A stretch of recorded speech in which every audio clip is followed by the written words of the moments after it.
Sawadee I'm Chef Noree Pla. I'm Fern Kaewtathip. We are chef from Luv2eat Thai Bistro. Today we're gonna make pad Thai with chicken. I want to introduce people to authentic Thai cuisine. For pad Thai, the first flavor that you get is sweet. The second one is sour, and the third one is salty. The flavor is very balanced and very unique. Pad Thai is made from rice noodle. Since World War II, in Thailand we are shortage of rice, so the government try to encourage people to eat more noodle.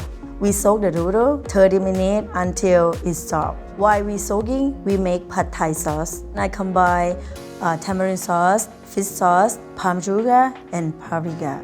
Because of the ingredient that we use, this recipe is very authentic. It's not like Americanized. So we're gonna start with medium to high heat to fry tofu first. We're gonna fry tofu until it's golden brown. Once the tofu is cooked, we add the chicken. Most people like chicken breast, but you can use chicken thigh. We cook that halfway through because we're gonna add sauce and noodle, and it's gonna be well done later. And then we add sweet radish. If you don't have sweet radish, you can use shallot. And then we add egg. We scramble it a little bit and then we break it later. Once the egg is cooked, we are ready to add noodle. And now we can add pad Thai sauce. If you want a lot of flavor, you can add more sauce. If the noodle is not soft enough, we can add a little bit of water to make it soften faster. It's important the noodle is not too soft. Just like pasta, you want authentic.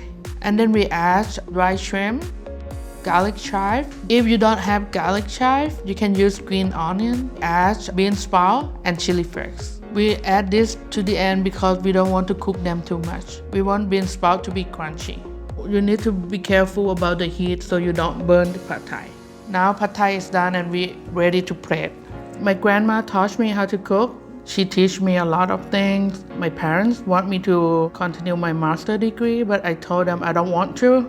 I want to be a chef. So I tell them, can I go to culinary school? So I went to the one in Pasadena. We are friends since a kid in Thailand. And now we are chef in Los Angeles.